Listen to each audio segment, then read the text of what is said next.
হয়, চুলি সৰাটো আজিকালি আটাইতকৈ কমন প্ৰব্লেম আমি সদায় পাওঁ আৰু যিকোনো বয়সতে চুলি সৰা আমি পাওঁ, কিন্তু মেক্সিমাম আজিকালি য়াং জেনেৰেশ্যনতে চুলি সৰাটো বেছিকৈ দেখা পোৱা যায়।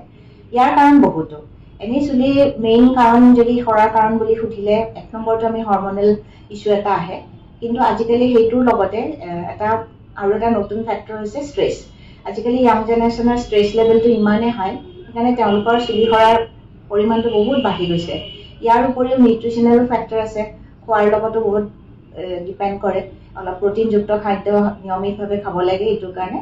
তাৰোপৰি তোমাৰ কিছুমান বেমাৰৰ লগত সম্পৰ্ক আছে, ধৰা তোমাৰ হিমগ্ল'বিন যদি কম থাকে, থাইৰইড লেভেলটো যদি নৰ্মেল নহয়, তেনেকুৱা ক্ষেত্ৰতো চুলি সৰা আমি দেখা পাওঁ। তাৰপিছত কিছুমান ঔষধৰ পৰাও চুলি সৰে, কিছুমান ঔষধ খাই থাকিলেও চুলি সৰা দেখা পোৱা যায়।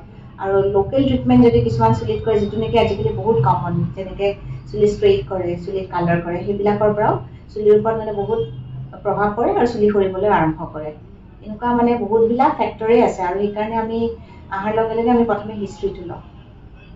আৰু পৰিত্ৰাণ পাবলৈ সেয়া প্ৰথমে যেতিয়া তেওঁলোক আহে, আমি তেওঁলোকৰ গোটেই হিষ্ট্ৰীটো লওঁ, তেওঁলোকৰ লাইফষ্টাইলটো সোধোঁ কেনেকুৱা ধৰণৰ, কাৰণ তেওঁলোকৰ টোপনিটো সোধোঁ, সিহঁতৰ টোপনিটো কেনেকুৱা ধৰণৰ, লেট নাইট শ্লিপ বা 8 আৱাৰ্ছ শ্লিপ ভালকৈ হয় নে নাই।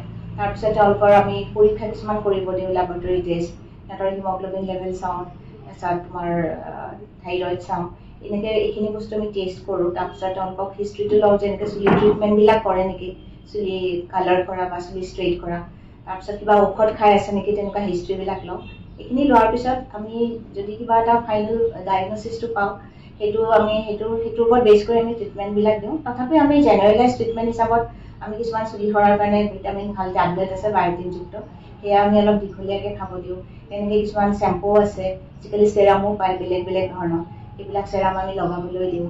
তাৰপিছত খোৱাৰ ক্ষেত্ৰত আমি তেওঁলোকক বিশেষভাৱে যত্ন ল'ব দিওঁ। এটা বেলেঞ্চ ফুড খাব লাগে, বাহিৰা ফাষ্ট ফুড, জাংক ফুড সেইবিলাক খাইতো একো লাভেই নাই, অলপ প্ৰটিনযুক্ত খাদ্য খাব লাগে। তেনেকুৱা ধৰণৰ টোপনিটো নিয়মিত হ'ব লাগে, অলপ লাগিলে মেডিটেশ্যনেই কৰক, ষ্ট্ৰেছ লেভেলটো যিমান পাৰে কমাব লাগে। এনেকুৱা ধৰণৰ আমি তেওঁলোকক এডভাইচ দিওঁ আৰু লগতে ট্ৰিটমেণ্টবিলাকো দিওঁ।